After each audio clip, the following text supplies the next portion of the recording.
보배로운 여러분 얼굴 보니까 너무 좋습니다. 하나님도 기뻐하실 줄로 믿습니다. 잠언 우리가 읽었는데요. 지혜서라고 하죠. 사람들이 누구나 지혜를 원합니다. 지혜를 가져서 행복하고 성공한 인생을 살기를 다 원합니다. 아무도 원하지 않는 사람 없죠. 다 지혜롭고 행복한 삶을 살기를 원합니다. 그러면 과연 무엇이 지혜일까요? 여러분, 이에 관한 이야기는 세상에 수없이 나와 있습니다. 헤아리기 어려울 정도로 많이 나와 있죠. 이것이 지혜다, 저것이 지혜다 하면서 열심히 주장을 합니다. 어찌나 마든지 무엇이 참으로 지혜인가 하는 것을 분간할 수 없을 지경입니다. 여러분은 어떻게 생각하시나요? 지혜가 무엇이라고 생각하십니까? 오늘 본문을 보니까 지혜가 무엇인지 치열하게 찾는 사람이 나오죠. 오늘 본문을 쓴 잠언을 쓴 아굴이라는 사람입니다. 1절이 그가 누구인지를 소개하고 있는데 사실 1절은 해석하기가 쉽지 않은 구절 중에 하나입니다.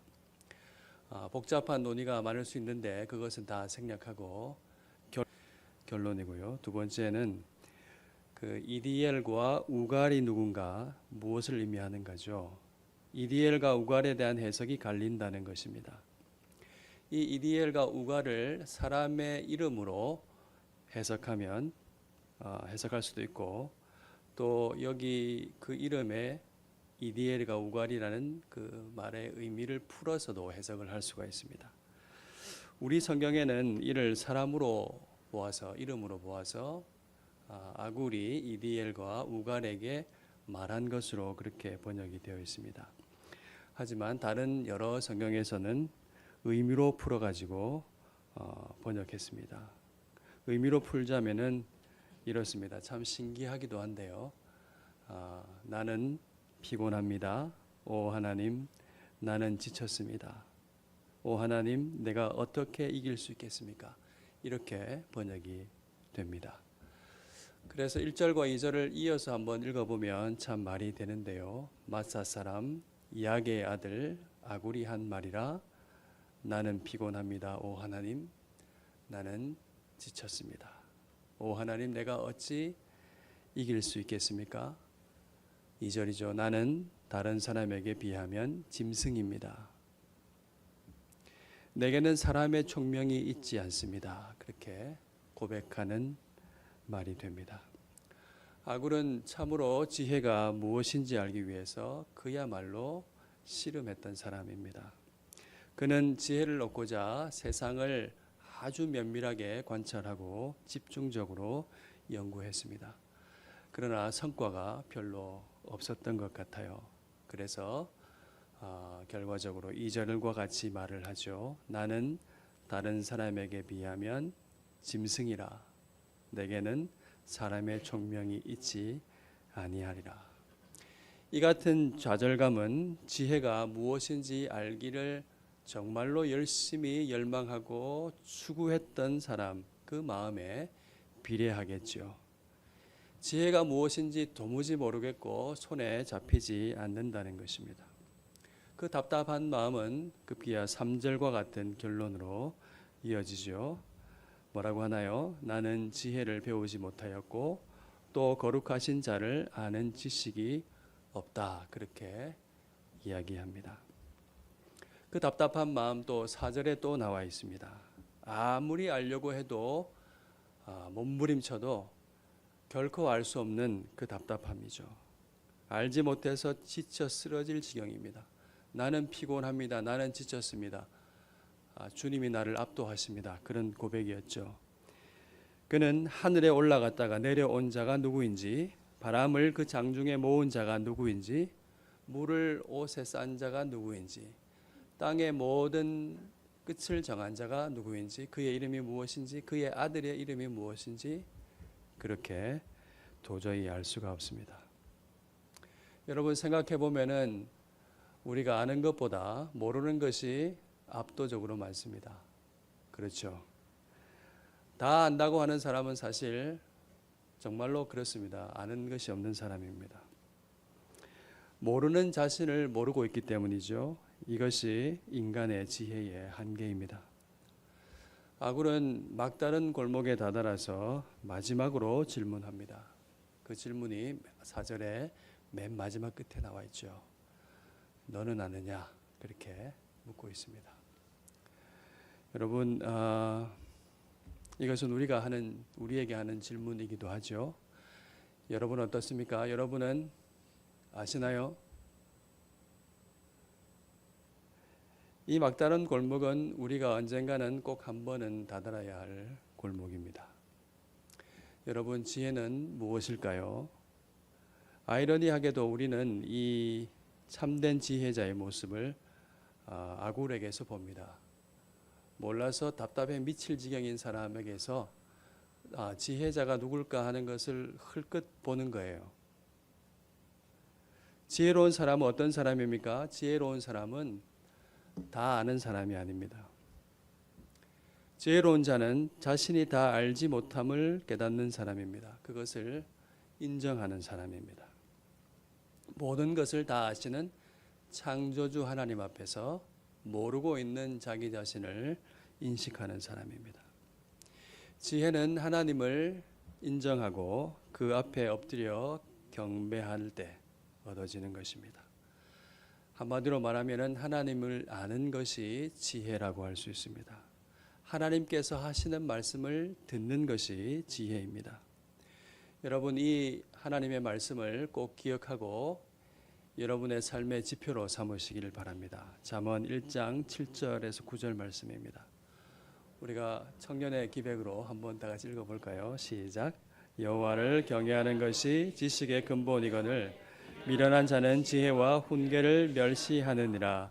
내 아들아, 내 아비의 훈계를 들으며 내 어머니의 법을 떠나지 말라. 이는 내 머리에 아름다운 관이요 내 목에 금사슬이니라. 이 말씀에 확실히 나와 있습니다. 하나님의 말씀입니다. 하나님을 경외하는 그것이 지혜의 근본이라고 말씀합니다. 아주 미련한 자는 이 지혜와 훈계를 멸시하죠. 미련하게 여기고 아비와 어미의 훈계를 듣지 않고 법을 떠납니다. 하나님의 말씀은 하나님을 경외하는 이 지혜는 우리 머리에 관이요 우리 목에 금사슬입니다. 영광이요 그리고 아름다움인 것이죠. 여러분, 지혜롭고 행복하고 또 성공하는 행복한 인생으로 살기를 소원하십니까? 이 말씀을 굳게 붙잡으시기를 바랍니다. 미련한 사람은 어떻습니까? 하나님의 말씀을 듣지 않고 자기의 지혜로 세상을 해석합니다. 모든 것은 자기라는 실험실 안에서 검증되어야만 됩니다. 자기의 지혜라는 이 걸음종이에 걸러지지 않는 모든 것은 거짓이라고 생각하죠. 인정하지 않습니다. 그러니까 어떻게 됩니까? 보이는 것만 겨우 볼 수 있습니다. 다도 아니지요. 보이는 것, 자기 실험실에 가져온 그것 겨우 통해서 보이는 것이죠. 보이지 않는 세계를 감지할 수가 없습니다. 영원한 것을 보지 못합니다. 땅의 끝을 정하신 분이 누구인지, 장중에 물을 모으신 분이 누구인지, 그 이름이 무엇인지, 그의 아들의 이름이 무엇인지를 도무지 알 수가 없습니다. 인간의 지식을 초월하는 하나님을 깨달을 수가 없습니다. 아굴이 그 치열한 씨름 끝에 깨닫게 된 것 같습니다. 아굴은 지혜가 무엇이며 어디에 있는지 말씀합니다. 5절과 6절 말씀이죠. 하나님의 말씀은 다 순전하며 하나님은 그를 의지하는 자의 방패시니라. 너는 그의 말씀에 더하지 말라. 그가 너를 책망하시겠고 너는 거짓말하는 자가 될까 두려우니라. 무슨 말씀인가요? 하나님의 말씀은 순전하다는 것입니다. 하나님의 말씀은 완전하다는 것이죠. 하나님을 의지하는 자는 완전한 방패를 가지고 있는 것입니다. 완전하기에 무엇을 더할 필요가 없습니다. 여러분, 완전한 것에 무엇을 더하는 순간 어떻게 됩니까? 불순물이 섞이고 말죠. 온전해지지가 않습니다. 하나님 말씀에는 더할 것이 없습니다. 하나님 말씀에 더하는 것은 책망받을 것이며 더하는 순간 거짓말하는 죄가 된다. 두려워해야 한다. 그렇게 말씀하고 있습니다. 여러분, 아굴이 발견한 지혜가 바로 이런 것이죠. 여러분, 지혜가 무엇입니까? 하나님을 아는 것이 지혜입니다.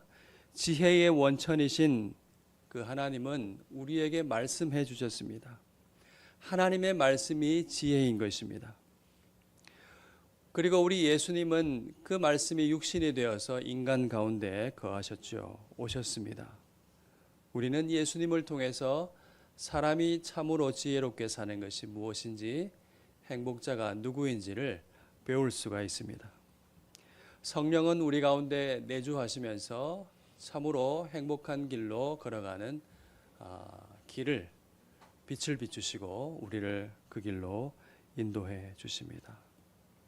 여러분, 창조주 하나님과 구주 예수 그리스도 외에 우리를 지혜롭게 할 다른 이름이 없다는 사실을, 다른 기쁜 소식이 없다는 사실을 여러분 확실히 마음속에 기억하기를 바랍니다. 갈라디아서 말씀이 있는데요. 여기에 복음이라는 단어에 지혜라는 단어를 그대로 끼워 넣어도 크게 다르지가 않습니다. 다른 복음은 없나니 다만 어떤 사람들이 너희를 교란하여 그리스도의 복음을 변하게 하려 함이라. 다른 지혜는 없나니, 다른 지혜는 참된 지혜를 교란하게 하는 것, 순전한 것을 망치게 하는 것, 말씀에 더하는 것, 그래서 책망받을까 두려워해야 할 일이라고 말합니다. 누구든지 너희가 받은 것 외에 다른 지혜, 다른 복음을 전하면은 저주를 받게 될 것이다. 사도 바울이 강력한 언어로 경고했습니다. 예수님은 자신을 가리켜서 이렇게 말씀하셨죠. 영생은 곧 유일하신 하나님과 그가 보내신 예수 그리스도를, 자기 자신을 아는 것이라고 말씀하셨습니다. 하나님과 하나님께서 보낸 자기 자신을 믿는 것이, 아는 것이 바로 영생이고 행복이고 가장 복된 삶이라고 말씀하시는 것이죠. 그리스도를 말미암아 우리는 지혜의 근원이신 창조주 하나님과 연결됩니다. 영원한 사랑의 관계 속으로 우리가 들어가게 되죠. 세상을 말씀으로 창조하신 하나님의 그 영원한 품 안으로 우리가 들어가게 되죠. 지혜의 원 저자이신 그분에게 있는 것입니다. 그리하여 우리는 보이지 않는 것을 보고 영원한 것을 보게 됩니다. 히브리서 11장 3절 말씀과 같이요. 믿음으로 모든 세계가 하나님이 말씀으로 지어진 줄을 우리가 알 수 있습니다. 보이는 것은 나타난 것으로 말미암아 된 것이 아닌 것을 알게 됩니다. 하나님이 계시며 하나님께서 전능하신 그분의 말씀으로 세상을 창조하신 것을 알게 됩니다. 그러면 지혜로운 사람이 어떻게 사는가 하는 것이 본문에 또 나와 있습니다. 7절 이하에 그것이 있죠. 여기 보니까 지혜로운 사람이 무엇을 합니까? 하나님을 아는 지혜로운 사람은 기도합니다. 인생을 지혜롭게 복되게 살아가는 비법은 여러분 기도입니다. 그가 말하지요. 내가 죽기 전에 내게 거절하지 마옵소서 하면서 인생을 지혜롭게 살기를 열망하는 두 가지 기도 제목이 8절에 나오죠. 첫 번째는 헛된 것과 거짓말을 내게서 멀리 하옵시며입니다. 두 번째는 뭐죠? 나를 가난하게도 마옵시고 부하게도 마옵시고 오직 필요한 양식으로 나를 먹으시옵소서. 첫째는 어떤 것과 관련되어 있습니까?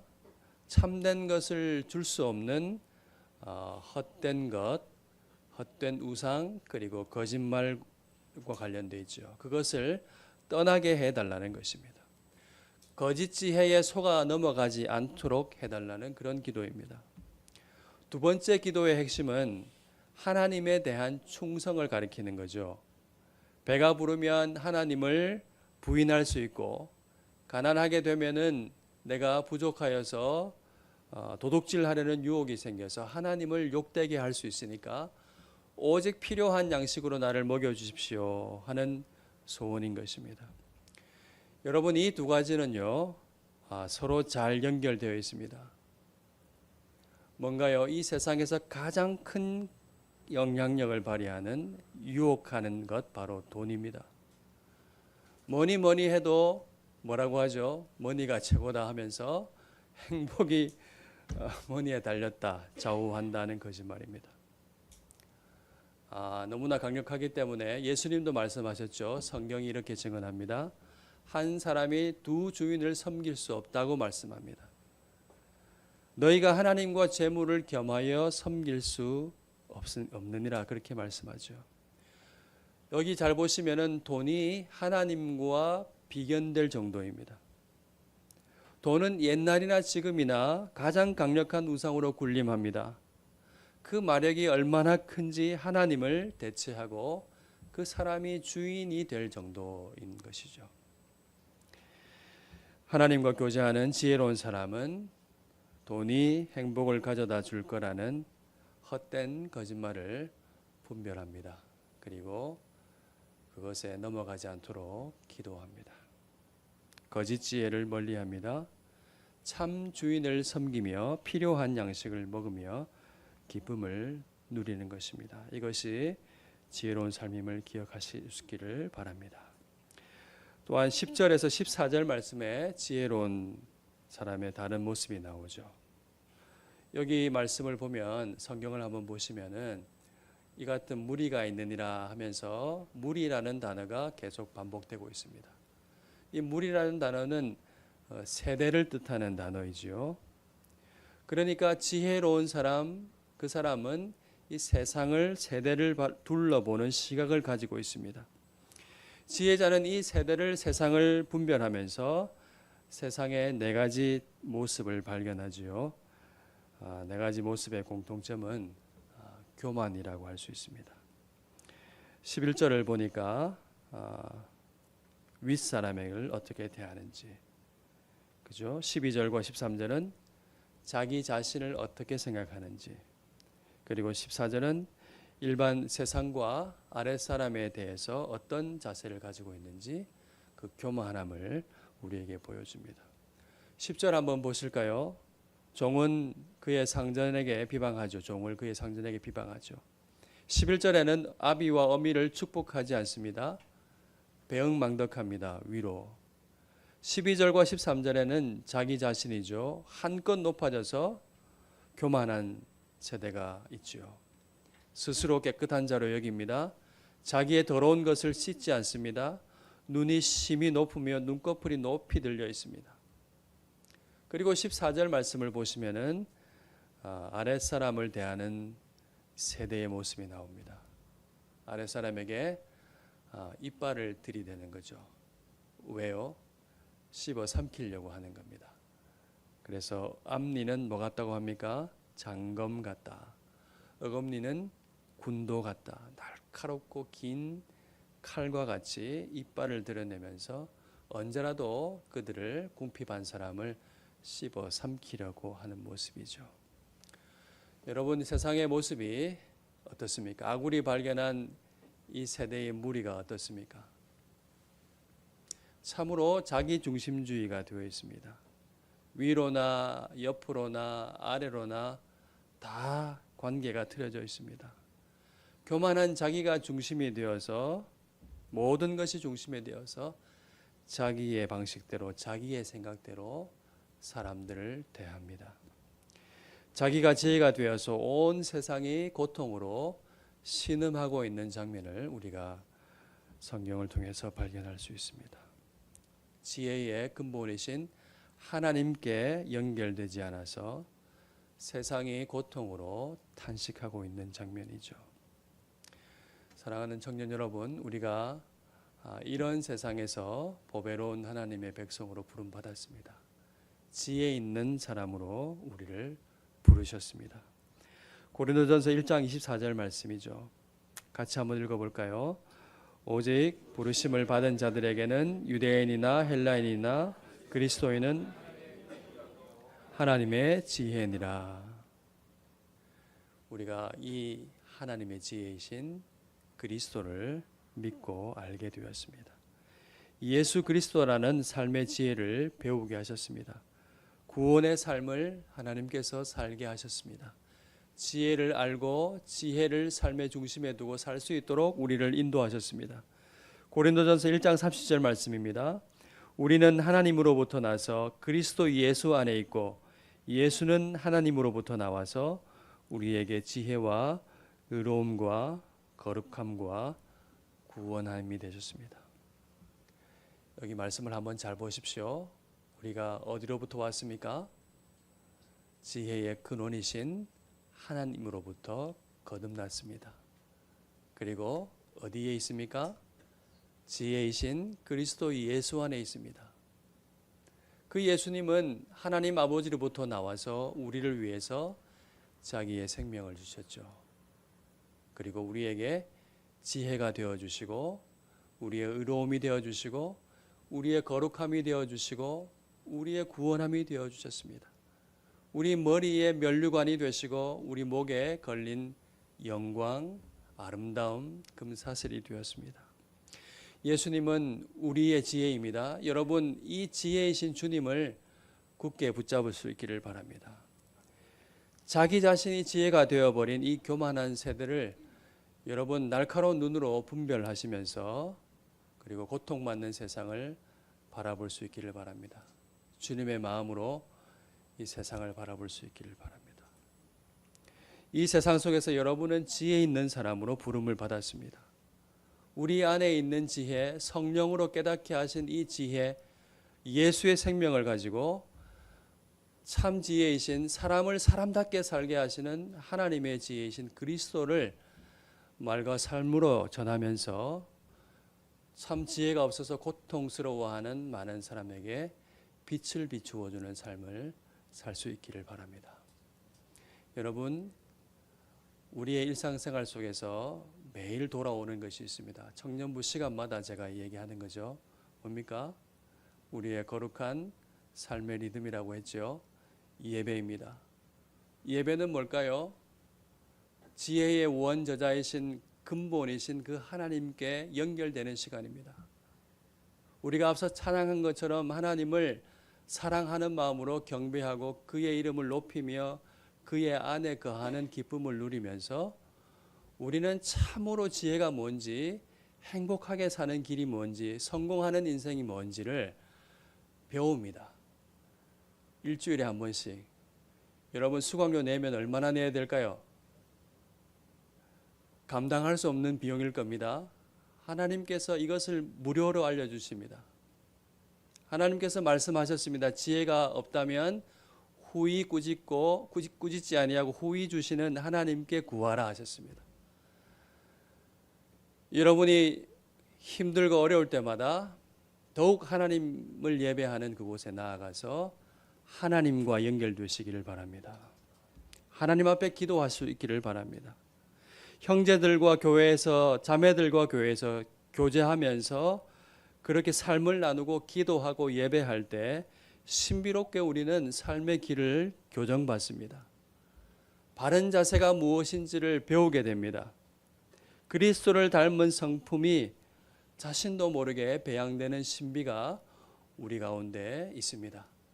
하나님께서 그것을 할 수 있도록 우리를 함께 부르시고 함께 엮이게 하시고 아름답게 하셨습니다. 여러분, 이 지혜롭게 하는 하나님을 만나는, 하나님과 연결되는 이 예배의 시간을 기억하고 그분을 아름답게 경외하며 살아가는 여러분 되기를 바랍니다. 하나님을 경외하는 것이 지혜의 근본임을 확신하시고 하나님의 말씀을 내 삶의 법으로, 최고의 법으로 삼고 살아가는 여러분 될 수 있기를 주님의 이름으로 축원합니다. 아멘. 우리 함께 찬양하겠습니다. 420장 찬송입니다.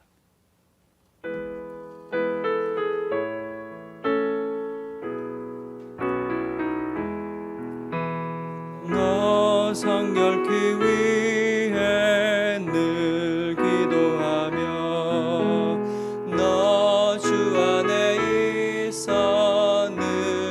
성경 보고 온 형제들 함께 늘 사귀면서 일하기 전마다 너 기도하라. 성결기 위해 내 머리 숙여 저 은밀히 계신 내 주께 빌라. 주 사귀어 살면 주 닮으리니 널 보는 이마다 주 생각하니 너